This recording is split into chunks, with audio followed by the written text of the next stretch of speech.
Dözerdim ben her şeye, olanları gözden asıp. Belki de yanılmışam, kış kalbimde görüp yazı.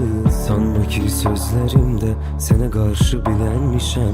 Kalbi varlığı bilip de senden sevgi dilenmişem. Yerimi vermese de eli senin elindedir. Ağlımdan silinse de kalpte adın derindedir.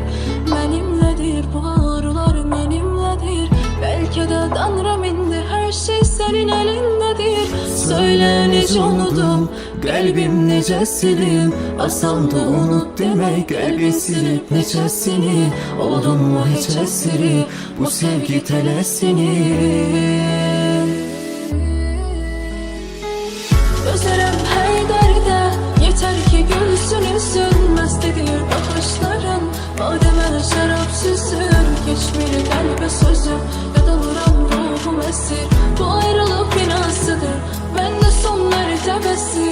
Dözerim her derde, yeter ki görsün üzülmezdir bakışların. Bademe şarap süzür, geçmir kalbe sözüm. Ya da vuran ruhum esir, bu ayrılık binasıdır. Ben de son mertebesi. Nece gözselli tapın gözlerine çem düşende. Güya ki hissederdin yüreğime gem düşende.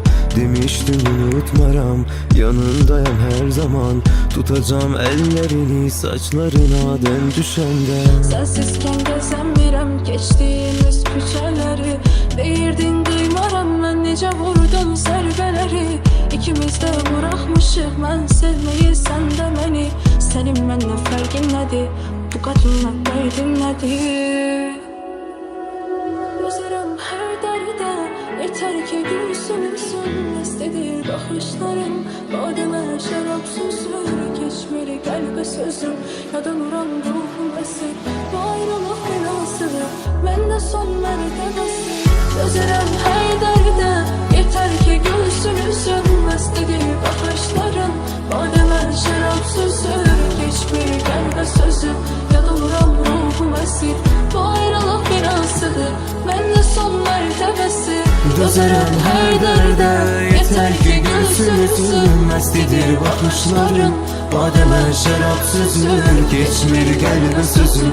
Ya donurum ruhum esir, bu ayrılık binasıdır. Ben de son mertebesi.